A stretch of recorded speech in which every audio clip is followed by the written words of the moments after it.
Hello, welcome to Do It Yourself channel. Today I will show you where to find the option and how to turn off video call effects in our Samsung Galaxy S22. So, how to turn off our video call effects? We need to go to settings, of course, then we are looking for advanced features,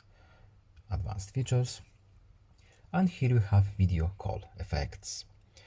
We have a hidden menu here. If we want to, we can change color of our background, we can change our background image, but if we want to turn off all video effects, we just simply uncheck this box and all this custom stuff will be turned off. No need to save, it's now off. I hope this video was helpful to you. Please leave a like and subscribe. Have a nice day and see you in the next video. Goodbye.